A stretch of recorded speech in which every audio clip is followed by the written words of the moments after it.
This evening I'm talking about the idea of morphic resonance, and this is a very wide-ranging idea. It has huge numbers of implications, and they're all rather shocking from the conventional scientific point of view. The first and biggest of them is that the so-called laws of nature may be more like habits. They're not all fixed. They can evolve, they can change. The laws of nature evolve along with nature, and in fact they're habits. That's the first point. One of the implications of this is that all species, including humans, draw on a collective memory. Each individual draws on a collective memory and contributes to it. Another implication, perhaps the most shocking of all, particularly in the psychology department, is that ordinary memory works by morphic resonance. They're not stored in your brain. Your brain's more like a receiver that tunes into memories across time. They're not all there inside your head. Now, as you can see, these are ideas which you don't have to be a card-carrying skeptic to have your skeptic buttons pushed by these ideas. And, of course, they're unconventional and to many people unfamiliar. But I'm hoping to show that these are scientific ideas that lead to a completely new way of looking at nature, one which is more naturalistic than the present one, not less, and one which is more evolutionary than the current model of reality, not less. And so I think that this can be a completely new way of looking at things, and I'm going to show some of the new ways of seeing that it provides. First, I'm going to talk about the historical background, because you can't understand these big issues without seeing the whole thing in its context. The idea that the laws of nature are fixed is a very old idea. It goes back to ancient Greece, and a lot of Greek philosophers were influenced by Pythagoras and Plato, who thought that beyond this world there was a non-material world with eternal truths, especially eternal mathematical truths. And the Platonic notions were incorporated into Christian theology by St. Augustine, who thought that the laws of nature, the Platonic forms of everything that exists beyond space and time, are ideas in the mind of God. In the 17th century, the founding fathers of modern science, Kepler, Galileo, Copernicus, Newton, all believed that science was in the business of finding out the eternal mathematical laws of nature which were ideas in the mind of God. They were beyond space and time. They were not material because they were part of the divine nature. In the 18th century and the early 19th century, with the growth of atheism and materialism, people got rid of God, or some scientists did, but the laws of nature remained there like the ghost of the mind of the God of the world machine. Changeless mathematical laws which determine everything that happens. And these laws went on unquestioned until the 1960s, when there was a big shift in cosmology with the Big Bang theory of cosmology. Now, I'm going to come back to that because the Big Bang theory is the culmination of another strain of thought in Western thought that goes back not to the Greeks, but in this case the Jews. The idea that there's a developmental process in history, that history involves a development in time towards an end or a goal. For the Jews, the prototypic journey was the journey of the people of Israel out of Egypt through the Promised Land, through the wilderness to the Promised Land. And that was a journey that had a goal, the Promised Land. And they thought that when they got to the Promised Land, normal history would come to an end. They'd be in a land flowing with milk and honey. It'd be like a restoration of paradise. That's not, of course, what happened, because then as now, the Promised Land was full of Palestinians. And so it didn't quite work out as anticipated. So this future state was projected into the future, the coming of the Messiah. Then, in the Christian context, the second coming of Christ. There was this idea that history was moving towards a goal, and that gives the idea of progress. Progress literally means moving forwards. In the 17th century, this progressive vision was secularized by Sir Francis Bacon, one of the founding fathers of modern science, and it became one of the foundational myths of science and technology themselves. It in fact gave rise to the idea of progress through science and technology, which became the dominant idea among intellectuals by the end of the 18th century. However, this idea of human progress, which was really a secularized form of religious vision, which then took other secular forms in Marxism, in the rationalism of the French Revolution, in the Enlightenment project, all of them progressive movements, all based on the idea of human growth and development through science and reason and economic growth.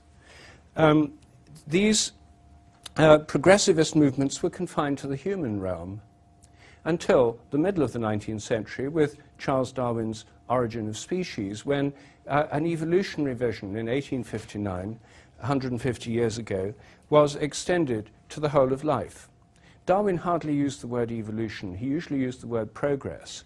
And so it was really an extension of the idea of human progress to all of life. But it stopped there. For most physicists, the idea that the whole universe was progressing seemed absurd. At that time, physics was in the grip of the second law of thermodynamics as a dominant idea, which said, in fact, the opposite of progress was happening. The universe was running down towards a final heat death when it would freeze up forever. So it really was only in biology that this evolutionary vision got going until 1966, when it took over physics as well. The Big Bang cosmology tells us that the universe began very small, less than the size of the head of the pin, very hot, and it's been growing, cooling, and evolving ever since. Now, all of nature is evolutionary. This vision, originally religious, then secular and social, then biological, is now cosmic. So we have cosmic evolution. Now, what about the eternal laws of nature in an evolving universe? Most scientists believe in the eternal laws of nature, not because they've thought about it, but because they haven't. And this is where I think real skepticism comes in. Deep skepticism is to ask questions about things that most people just take for granted. The eternal laws of nature, the minute you begin to think about them in the context of the Big Bang, you come up with the question, well, if they're eternal, then they must have existed before the Big Bang. They're somehow outside space and time altogether. Well, that's clearly metaphysical. You couldn't possibly prove it scientifically.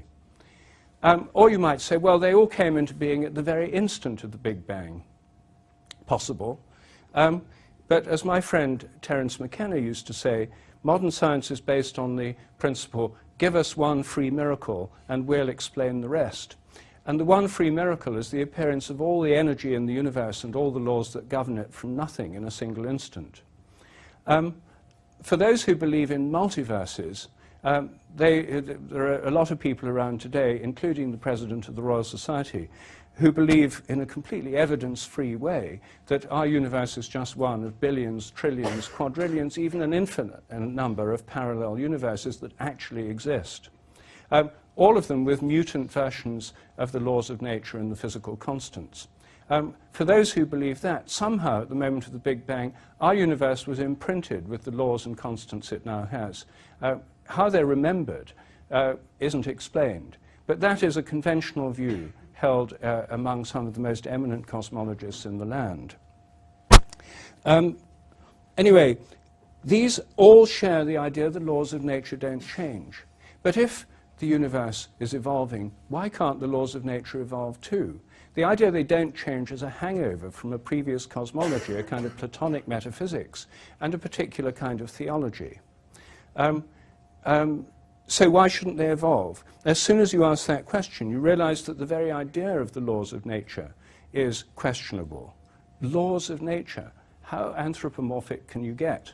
Only human beings have laws, and only human societies, only civilized societies have laws. In the 17th century, it was an explicit metaphor. God was the cosmic emperor. He made up and set the laws of the universe, and as the cosmic law enforcement agency, through his omnipotence, made sure everything obeyed them. But that's not the kind of language that works very well in science today. But that's what's implicit behind the concept of law. If by law we simply mean regularities as discovered by science, then since the universe has evolved, the regularities in it have evolved too. And so we immediately arrive at the idea of evolving laws of nature. But I think the concept of law is the wrong concept.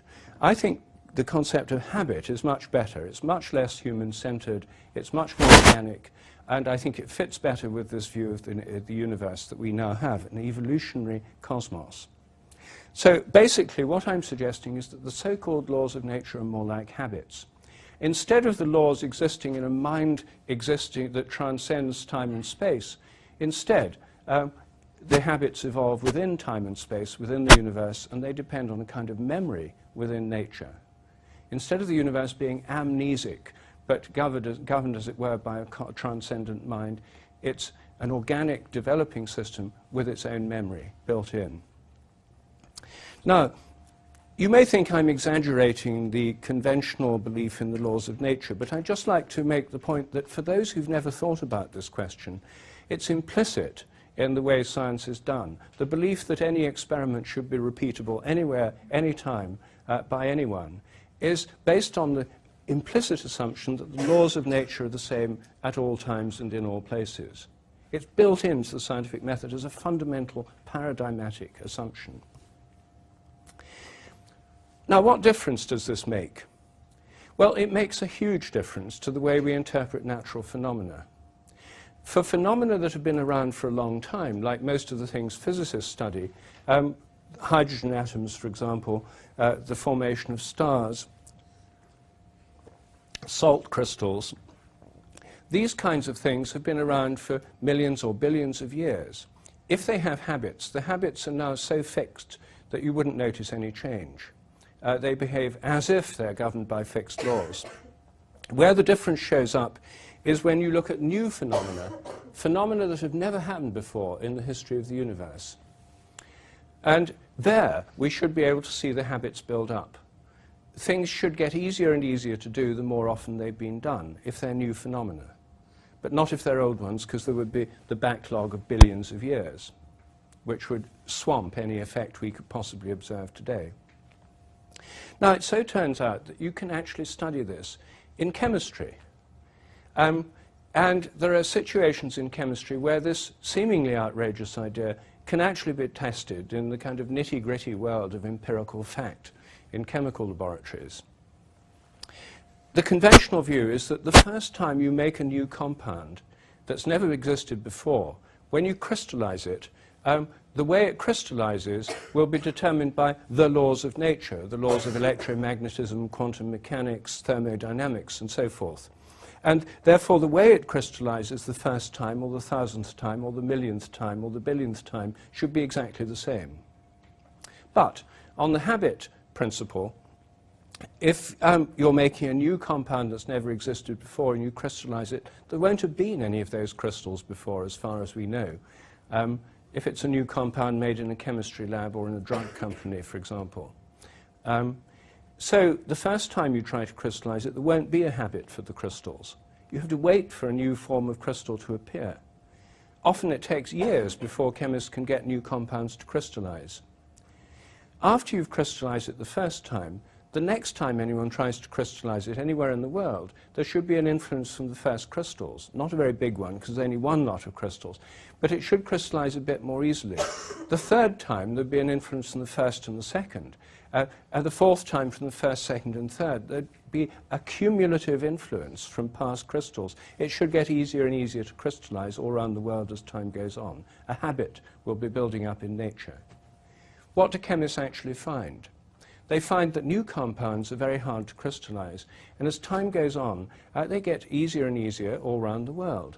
Sometimes there are compounds that aren't known in a crystalline form at all for years, and then once they've appeared, they start showing up everywhere. This happened in the drug industry. It's happened several times when what are called allomorphs, different forms of crystals of drugs. One of them in the AZT, AIDS formulation. I've forgotten the name of the compound, I'm sorry to say. I could look it up, but in the book. But it's one of the things, it's a well-known pharmaceutical substance. suddenly deviant crystals started showing up in a factory, and soon they were everywhere, and they couldn't get the original ones again. Suddenly it was like an infection. They'd taken over. Another form of the crystal has become like a new fashion. And people weren't trying to get these in other labs. They were trying not to. They had to reformulate the entire drug. They lost billions of pounds because the different allomorph of the crystals has a different solubility. This is a serious question in the drug industry. There are whole books on allomorphic crystals and their importance for pharmaceuticals.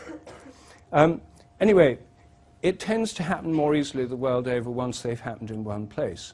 How do chemists explain this? Well, the usual way of explaining it is through anecdotes, which are part of the folklore of chemistry. Chemistry, like any science, has an unwritten folklore which shapes the way people think. And I knew about this because I studied chemistry at one time. But I didn't realize that people took these anecdotes quite so seriously. When I first wrote an article about morphic resonance in New Scientist, 2 weeks later, there was a very angry letter from the professor of chemical engineering at Cambridge saying that it was ridiculous to suppose there was any mystery about things crystallizing more readily around the world. Had I never heard of the great chemist Perkins, whose beard was known to harbor nuclei or seeds for almost all known crystallization processes. And this is part of a whole seam of folklore in chemistry, explaining how things wouldn't crystallize. They'd tried for months. Then Perkins had arrived. They'd ask him to stroke his beard over the crystallizing dish, and lo and behold, they'd crystallize. So it was believed that this happened because seeds of previous crystals, nucleating new crystallizations, were carried around the world on the beards of migrant chemists. That is a seriously entertained hypothesis by chemists. It's never been challenged, except by me, as far as I know, but it's just still part of the folklore. If there haven't been any migrant chemists, it's assumed that fragments of previous crystals have wafted around the world in the atmosphere as invisible dust particles and settled out in laboratories. Well, possible, but has it been tested? Well, I'm a skeptic. I want evidence for these assertions. So when I asked for the evidence, I couldn't find any whatever. We certainly know that taking fragments of previous crystals can nucleate crystallization, but whether that explains the whole phenomenon is a completely untested assumption. That's one way this theory could be tested. Things should crystallize more easily if you filter out dust particles and exclude migrant chemists. But it turns out there's an even easier way of testing it with crystals. If the habit of the crystal gets stronger, what I call the morphic field, the organizing habit of the crystal, if that gets stronger as time goes on, even a fully crystallized substance should have a stronger habit, and it should be harder to break it up. To break up crystals, what you do is heat them up, and they reach a point where the thermal vibration destroys the crystal structure, and that's called the melting point. And everybody knows that the melting point of water is 0 degrees centigrade, and so forth. But if crystals, if newly crystallized substances become more stable, this theory would predict the melting point should rise. Well, when I first thought of this, I was shocked. I mean, although I didn't think of this till I'd been really into morphic resonance for 5 or 6 years, or even more, because I was brought up, I just studied chemistry at Cambridge, and you know, melting points are fixed. Everyone knows they're fixed. They're in handbooks of physical constants that every science library has, and of course they're constants. It says so on the cover, handbooks of physical constants. So it took me a long time to pluck up courage to ask a chemist, have you ever noticed whether melting points of new compounds go up? To my surprise, he said, oh yeah, it's quite a common observation. I've often found it myself. So I said to him, well, that's very interesting that you found melting points go up. I said, do your colleagues notice it? Oh yes, he said, it's pretty common knowledge. So I said, well, how do you explain it? He said, oh, well, it's quite easy to explain. He said, there's no mystery here, and certainly no morphic resonance. He said, what's going on is simply that later formed, when you get better at making a compound, you get purer samples. Impurities lower the melting point. So as we get better at making things, they get purer, and so the melting points go up. It's plausible enough. So I said, well, how do you know the later samples are in fact purer? He said, well, they must be, because they've got higher melting points. So That's the state of the art in this particular discussion. But I decided to try and take it further by looking at historical records. I predicted that if I went back through the chemical literature and looked at compounds that crystallize in nature, that it should be possible to find examples of things that crystallize in nature that have been crystallizing for billions of years or millions of years, where you wouldn't see a change, however much chemists make them. There might be some effects of purity, but if they keep making these, there'd be such a strong morphic resonance you wouldn't expect this effect, compared with synthetic compounds made on a large scale, where you would expect this effect. So I looked at the history of melting points. I had to get out dust-covered volumes, back volumes of handbooks of physical constants. The only place I could find them was the Patent Office Library. They were literally dust-covered. Because most people aren't at all interested in the past of constants. Even though they're not supposed to change, the only handbooks most people use are the current ones, as the past values are immediately forgotten. And if they differ from the present ones, no one notices, or if they do, they assume the old ones must have been errors. Anyway, I looked into the history of melting points. What I have here are pairs of compounds. I'm afraid the figures are rather small. This compound is salicin, and these are the melting points in 1932, 1902, 1940, and 1994. And salicin occurs in willow bark. It's a natural compound. No change in melting point over the 20th century.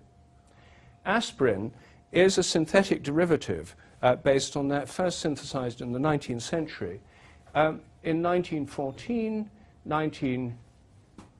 middle of the 20th century, in 1994, it went up in melting point by about 14 degrees centigrade. We're not talking here of fractions of a degree. We're talking big effects. Here's penicillic acid, a natural substance in the exudate of penicillium mold, and B-penicillamine, produced in the penicillin industry and present in the urine of people who've been taking penicillin, used also as a chelating agent. That's gone up over the course of the last 50 years by about 10 degrees. And here's cocaine, the naturally occurring alkaloid in coca leaves, which has shown no change over the 20th century, and cocaine hydrochloride, the cocaine of commerce, made by extracting coca leaves with hydrochloric acid, doesn't occur in nature. That's gone up by about 12 degrees over the 20th century. So there seem to be effects here. Now, of course, this is very provocative for people. So this was challenged by a group of skeptics, the Dutch skeptics. They're called Stichting Skepsis. And they challenged this work, and they said I must have made mistakes and stuff, and they got some chemists to check the figures. And they came up with figures almost the same as mine for the melting points. So then they decided that there must be another explanation, and in the end they said, well, it just must be because they're getting purer, these particular ones. I was very familiar with that explanation. And I said, well, how does it happen to some and not others? And they couldn't explain that.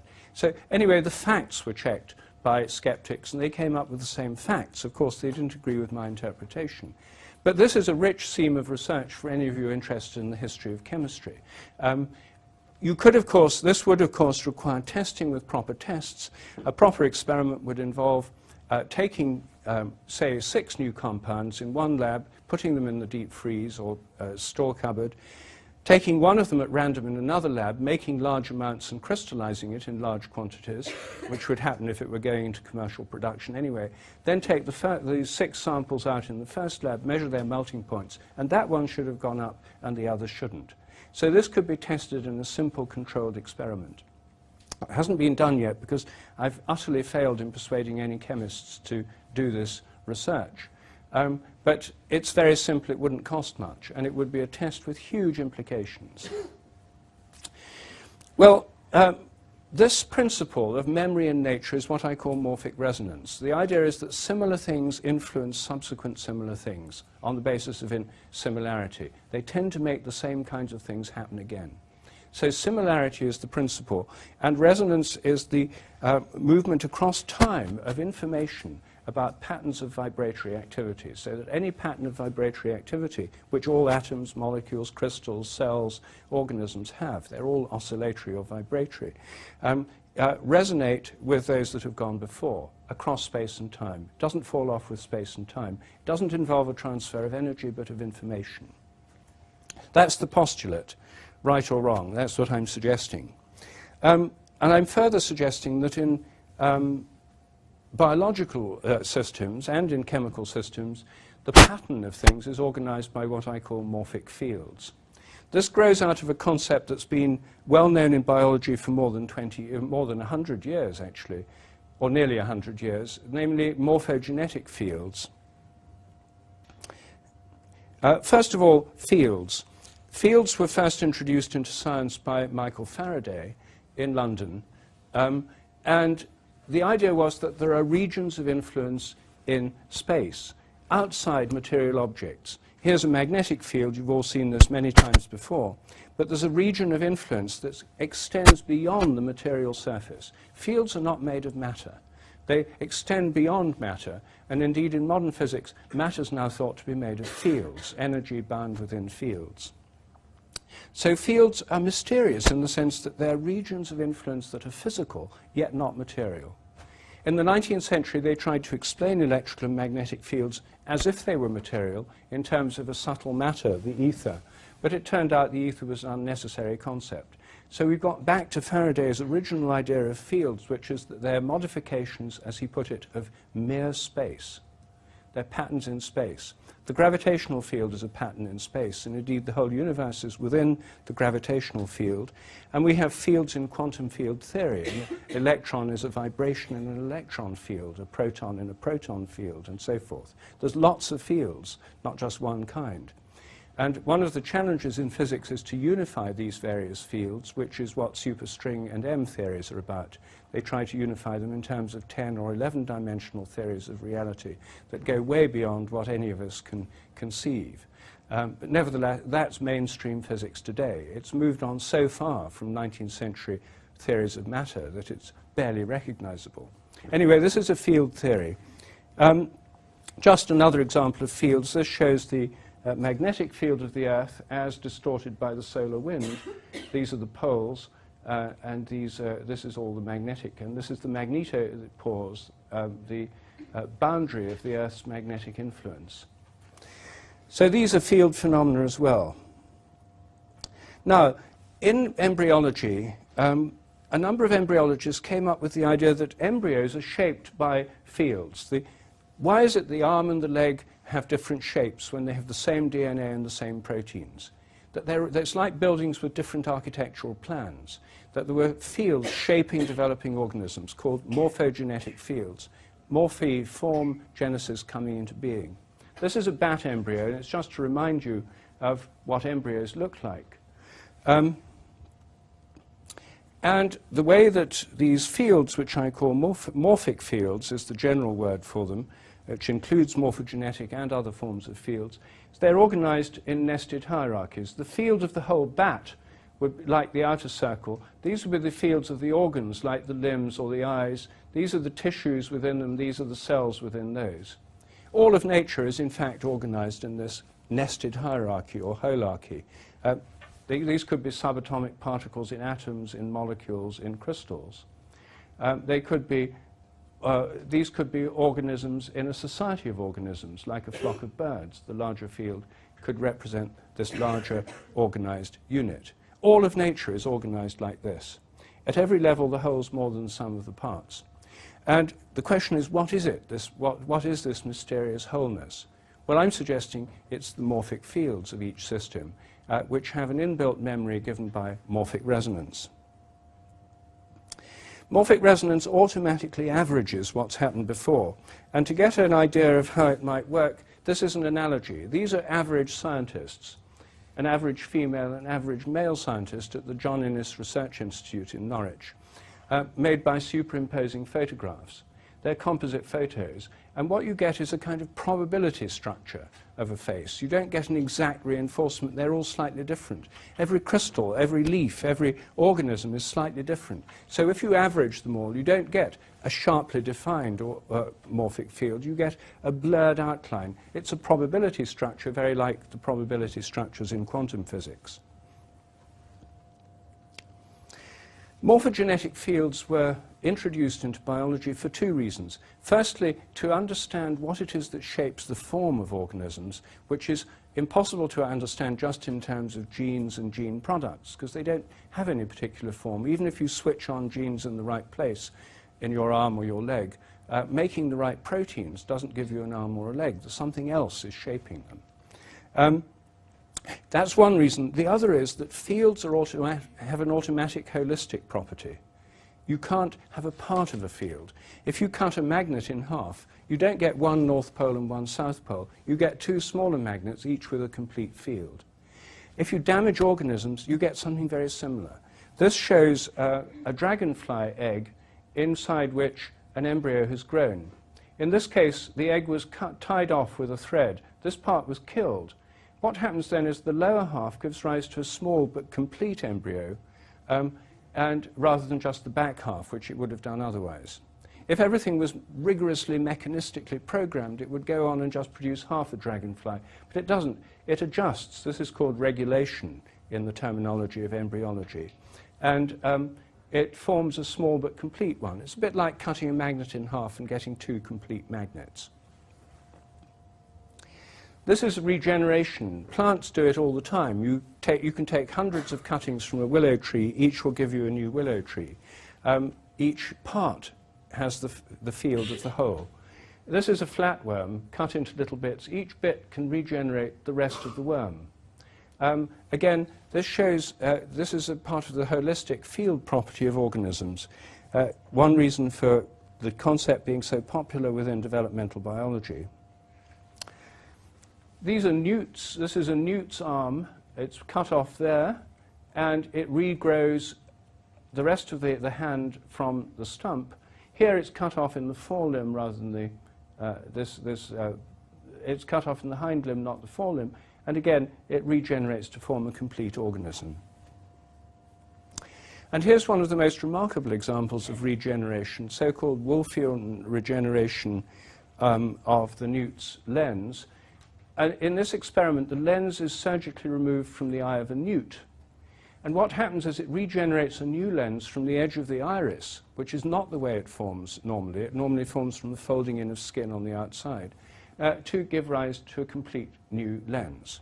So there's something about the eye that knows what it's meant to look like. There's a kind of plan there, an invisible plan.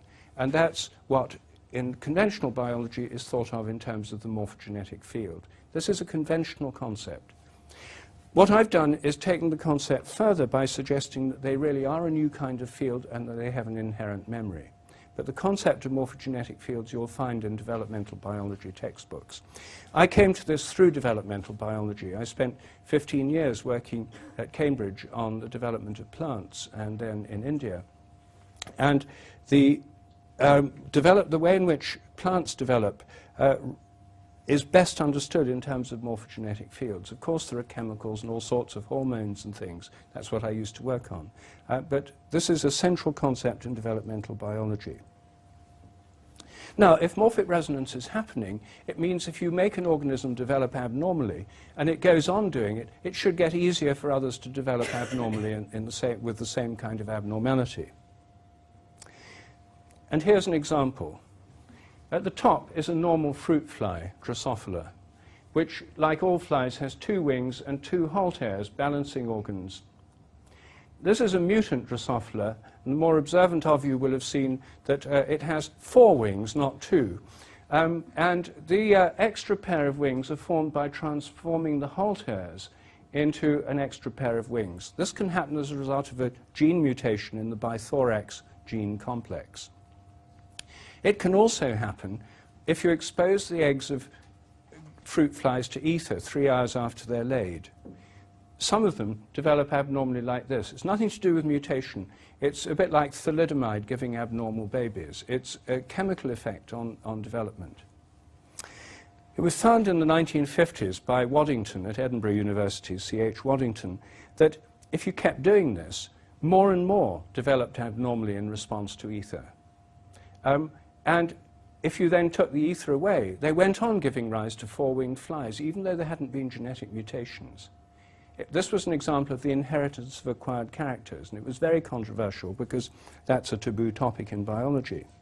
But his research was repeated at the Open University by Dr. Mei Wan Ho and her colleagues, using an inbred strain of fruit flies. These are the generations. First generation, about 2.5% were transformed by the ether into four-winged flies. Next generation, about 6%. And they went on till the proportion of four-winged flies got much higher. They took the ether away in these so-called relaxation lines, and for generations they went on producing four-winged flies, although in declining numbers. It didn't drop back to zero straight away.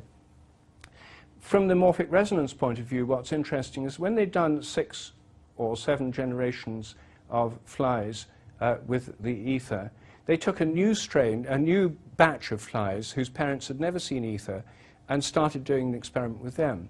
The first generation, 10% were transformed, the second 20%, whereas the first time round it was 2.5 and 6. This is the kind of effect you'd expect with morphic resonance. And as I say, this data already exists in the literature of developmental biology. This wasn't done to test morphic resonance. It was an anomalous effect that they couldn't explain. The same applies to behavior, and here we're getting closer to psychology.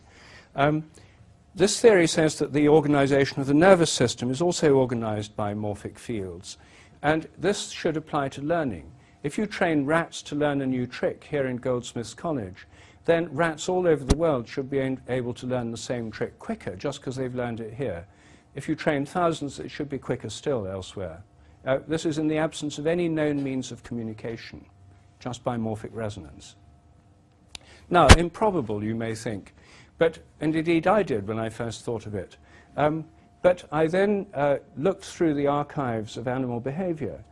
The first example I found was astonishingly by Pavlov, the great discoverer of the conditioned reflex.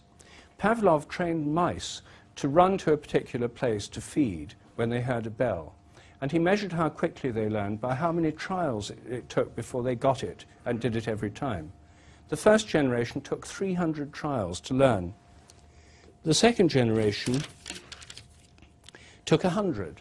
The next took 30. And the one after that took 10. There was an inheritance of acquired characters that was shockingly large. Pavlov could never explain it, so he moved on to something else. But similar work was done with rats. Starting in the 1920s, McDougall at Harvard trained rats to escape from a water maze, measured how many errors they took, trained their offspring, and they made fewer errors, and their offspring made fewer errors, just like Pavlov had found. So the skeptics, of course, of his day rightly looked at this to see if there were flaws, and one possible flaw was that he might have been breeding the next generation from the ones that underwent the fastest training, so you could get on with it, and those would be the smarter ones. So he might have inadvertently been selecting for smart rats.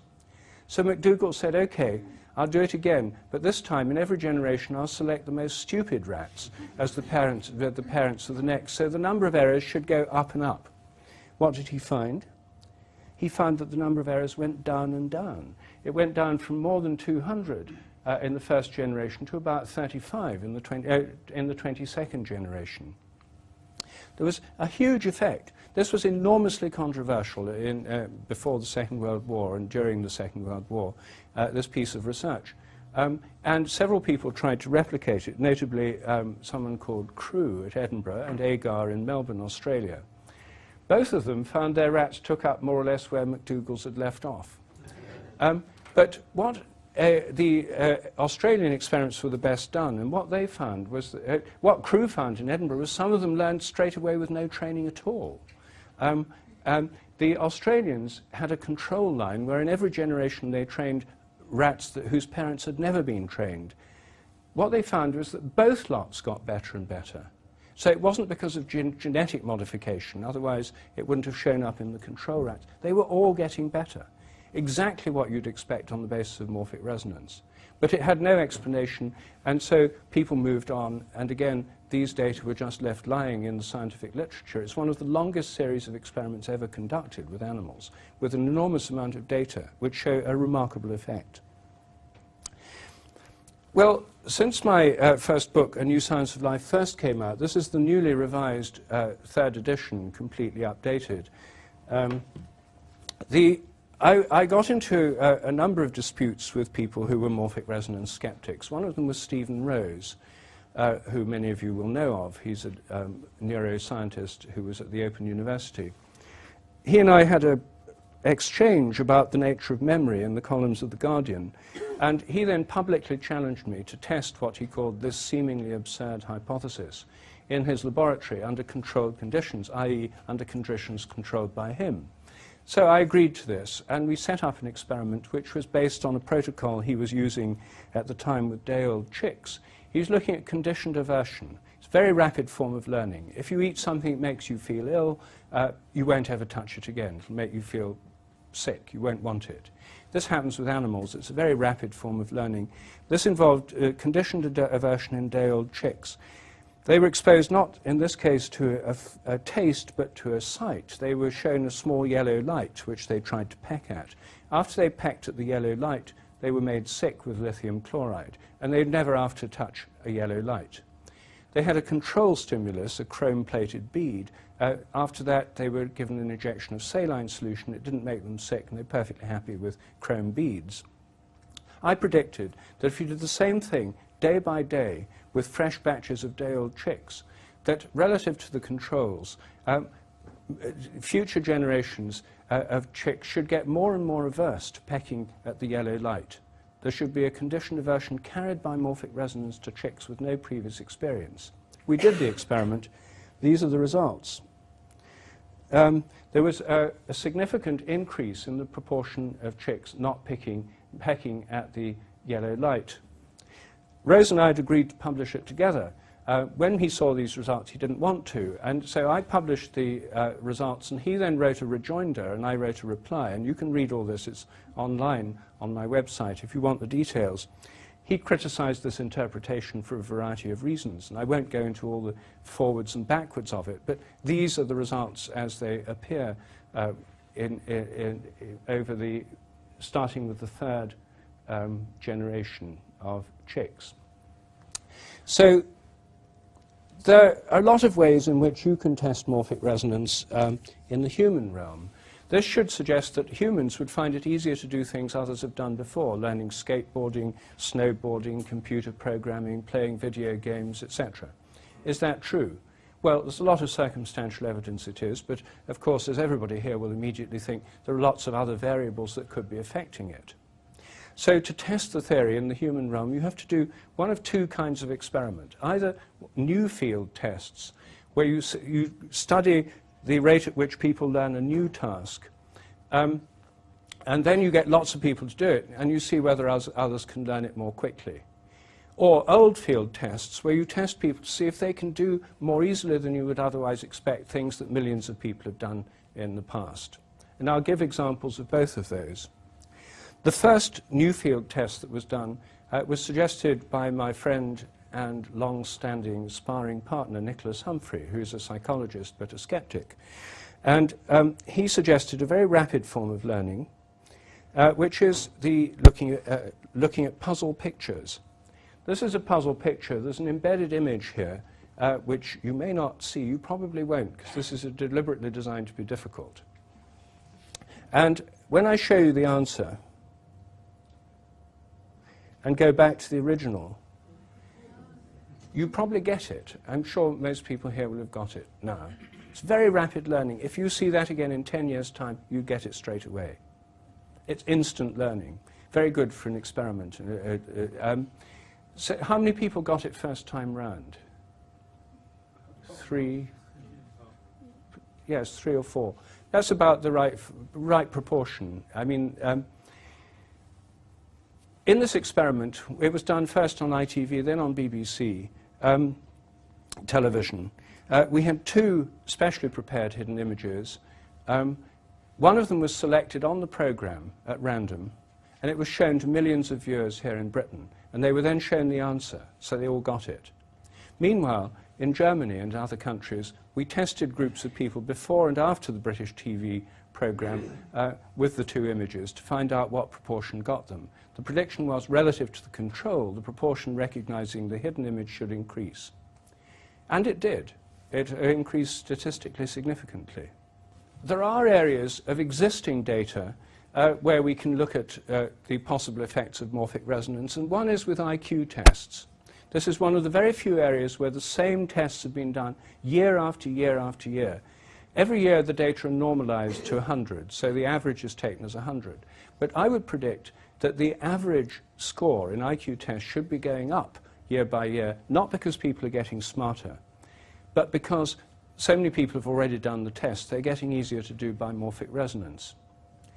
When I first predicted this in the 1980s, I couldn't get my hands on IQ test data, and I didn't know how to test this. But I was therefore fascinated when it turned out that a psychologist called James Flynn looked at data from Japan and America to start with, and then in many other countries, and found what is now called the Flynn Effect, which shows a large increase in average IQ test scores. This over the 20th century. This is from 1918 to 1989. This is a big effect. It's been found in many other countries as well. It's not because people are getting smarter. It's somewhat analogous to the topic of grade inflation, although this is a much better controlled system because the marking in the tests are standardized. What's going on? There's been a huge debate among psychologists to try and explain this. There are no satisfactory explanations that satisfy everyone. Flynn himself has confessed to be baffled by it. But it's just what you'd expect on the basis of morphic resonance. I say this not because I think this is enough to convince you of a highly improbable seeming idea, but because the circumstantial evidence such as it exists does point in this direction. Now, of course, we need proper tests, and several have been done. Perhaps the most ingenious was suggested by my older son when he was doing GCSE exams. One day he said to me, he said, I and my friends have just thought of a great way of getting extra marks without doing extra work. And I said, how? He said, by morphic resonance. And I said, well, how will you do that? He said, we're going to do the last two questions first, and then go back to the first and second and third question. We'll be 10 minutes behind everyone else in Britain, so we get a boost by morphic resonance. And I said, well, some of your friends must have been morphic resonance skeptics. What did they say? They said, what if morphic resonance doesn't exist? He said, we worked out if it doesn't exist, we wouldn't lose anything, but if it does, we'd gain extra marks. Well, they all got A stars, but of course, they probably would have got them anyway. I can't claim that as evidence either, but it's a very good idea. The whole GCSE system could be turned into a vast morphic resonance experiment by changing the order of some of the questions and then giving them at random to people in the country and seeing if there were these kinds of effects. So these are not impossible to test. They could be done with Sudokus, they could be done online with all sorts of online puzzles and so forth. They would apply to video games. If you could test them before they were released in one country and then afterwards they were released somewhere else, see if that game got better and another one didn't. There's lots of easy-to-do student project level tests in morphic resonance. And student projects have in fact been done mostly in the other kind of test, which are what I call old field tests, which is where you look to see if things that millions of people have done over the years make it easier today. I think this may apply to language learning in general. Chomsky and his school have argued that children learn language so fast there must be an innate component to learning language. But because they think innate equals genetic, they then have to postulate a grammar common to all languages with genes for this in all children, Chinese, Japanese, English, Scandinavian, because they can all learn any language at an early age. Morphic resonance provides a much simpler explanation than these hypothetical and so far undetected grammar genes. It means that you'll just tune into the language by morphic resonance and learning will be facilitated by morphic resonance. Now, reading and writing should work that way too, and many of the tests that have been done to test this theory have been done with reading and writing. One of the first was done by Professor Gary Schwartz, who was then Professor of Psychology at Yale University. This was in the 80s. He did a test involving Hebrew words. He took 3-letter words from the Hebrew Old Testament, written in Hebrew. He took common words and rare words. Then for each of these words, he made an anagram by muddling the letters up. So you've still got 3 letters, but they were non-words. Like in English, cat, C-A-T, is a word, but T-C-A is not a word. So he made non-words and real words. He then he randomized them, and he showed them to people who said they didn't know Hebrew. He asked them to guess the meaning of each word projected on a screen, the English meaning of each word. And after they'd guessed, he asked them to estimate the confidence they felt in their guess. Well, what he found was that a few people guessed right, so he eliminated them on the grounds they might have known some Hebrew or been exposed to it in some way. So anyone who guessed right was excluded from the experiment. Only those who guessed wrong. What he found was there was a very significant effect whereby people who guessed the real words felt more confident in their guess than those who guessed the false words. And what's more, this effect was stronger with the common words than the rare words. A remarkable result.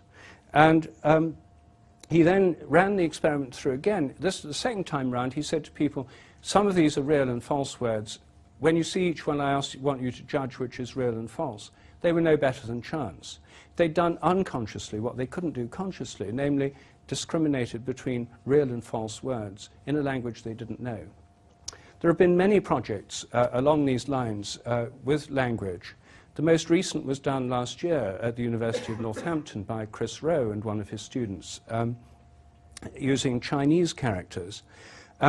And again, they found a similar kind of effect. There have been probably 8 or 9 of these projects, some of them done in considerable detail, mainly in Germany, involving language. So here are ongoing tests in this area of morphic resonance. They're all summarized together with tests in other areas in this new edition of my book, where I also propose some new experiments to test for morphic resonance, cheap, simple experiments that could really make a difference. This leads to the idea of collective memory, which I mentioned right at the outset. In psychology, Jung, among others, has proposed that all human beings draw upon a collective memory. And morphic resonance would mean that if the idea didn't already exist, you'd have to invent it. But Jung thought of it as just a human collective memory. He could never explain how it worked, which is why his ideas are treated with deep suspicion in academic circles. But I'm suggesting the same thing would happen in all species, in fact in all nature, this kind of collective memory phenomenon. Now, this depends on similarity. The greatest collective memory would come from those who are most similar to you in the past, members of your family or people of similar cultural background, because this would apply to the transmission of cultural forms. It's slightly similar to Richard Dawkins' idea of memes. The morphic fields of cultural units would spread by morphic resonance. Of course, he wouldn't think that they spread that way at all, but the idea is a somewhat similar idea. But it depends on similarity, and the people who are most similar to each other are identical twins. Therefore, there should be maximum morphic resonance between identical twins. If they're separated at birth, things that one do should influence the other, and there should be extraordinary parallels in their lives that make no sense in other terms. Well, as you all know, identical twin studies are the basis of the nature-nurture debate. And this raises tremendous passions because it affects people's political views. Are we shaped by our genes at birth, or can we be modified by education and social upbringing? Left-wing people tend to prefer the modification theory. It's more optimistic. Right-wing people, the genetic determinism view. And huge edifices of political theory have been based on the slender foundations of these identical twin studies. Some of them show that some twins separated at birth call their children by the same names. I mean, extraordinary coincidences like that, hardly likely to be programmed in DNA. But nevertheless, they're taken as evidence for genetic determinism. They've favored the genetic determinism interpretation of selfish genes and sociobiology for several decades now. If morphic resonance is happening, they can be interpreted in a completely different way, which greatly softens this nature-nurture contrast and undermines a lot of the evidence for genetic determinism. Finally, if I ask the question, which organism in the past is most similar to you now, then, if you think about it, the answer is going to be yourself. You're more similar to yourself in the past than to anybody else. Therefore, the most specific morphic resonance working on you from the past will be from your own past. And that means that you'll have a kind of memory system based on morphic resonance that doesn't depend on storing the memories inside the body.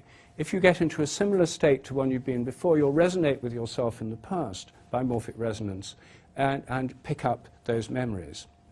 That, I think, is how memory works. And everybody here has been brought up to believe that memories are stored inside the brain in modified synapses or DNA or RNA or phosphorylated proteins. There's many, many theories of memory storage. But one of the most interesting facts about memory research is how unsuccessful it's been. For more than 100 years, people have tried to find memories in the brain. They've tried desperately hard. Billions of dollars have been spent on this attempt. Vast numbers of people have spent their careers trying to do it. And of course they found some interesting and important things about memory. But the attempt to find the memory traces has been frustrated over and over again. They've proved elusive. They've never been able to pin them down.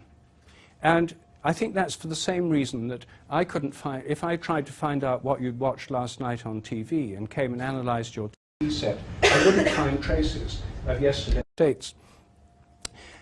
He trained rats to do tricks, cut out different bits of their brains to find out where the memories were stored. Was astonished to find that you couldn't eliminate the memories by cutting out the right side, the left side, the lower bit, the upper bit, and so it didn't seem to matter which bits you cut out, they still remembered. Of course, if you cut the whole brain out, then they couldn't do very much. That showed the brain was somehow necessary for memory, but he couldn't find the traces. And he said, I believe the evidence strongly favours the view that amnesia from brain injury rarely, if ever, is due to the destruction of specific memory traces. Rather, the amnesias represent a lowered level of vigilance, a greater difficulty in activating the organised pattern of traces, or a disturbance of some broader system of organised functions. His student, Carl Pribram, suggested that memories are stored holographically in the brain to account for the problem of localizing them. And Eric Kandel, whose work on the sea slug Aplysia and on memory in mice and other animals won him the Nobel Prize in 2000, has also spoken out about how difficult this is to find the memories. The difficulty in mammals, in the mammalian brain, as Kandel and others have shown, is that when learning's going on, associative learning, the hippocampus is very active. And if you take out the hippocampus, organisms can't learn. So it's very active. There are changes in the nerve cells. There's long-term potentiation and so forth. All of these things are documented in detail. The hippocampus is certainly involved in the formation of memories. But once they've formed, you can cut the hippocampus out, and they can remember everything perfectly. So the standard hypothesis is, okay, well, the traces are laid down in the hippocampus, but then later they're moved somewhere else in the brain, but we don't quite know where yet. This is how Kandel explained it. How do different regions of the hippocampus and the median temporal lobe interact in the storage of explicit memory? How is information in these regions transferred for ultimate consolidation in the neocortex? We do not, for example, understand why the initial storage of memory requires the hippocampus, whereas the hippocampus is not required once a memory has been stored for weeks or months. So I say this to illustrate that memory is a big problem. It's not as if it's all figured out. There's no need for something like morphic resonance. It's a deep mystery, a refractory mystery that despite lots and lots of investigation and effort has proved very, very hard to explain. And I think this provides a completely different take on it. And I'm a skeptic of standard memory theories. And I think given that they've had such a poor track record in explaining the phenomenon for more than 100 years, it's worth trying an alternative approach. Now, there are some people who say, no, we should never try alternative approaches because they must be stored in the brain. Everybody knows they've got to be stored in the brain. That's a paradigmatic assumption. That's just the kind of thing we should be skeptical about. So I'm not saying I'm right, they're wrong, or they're right and I'm wrong. I'm saying it's an open question. It's a very, very big open question at the very center of psychology.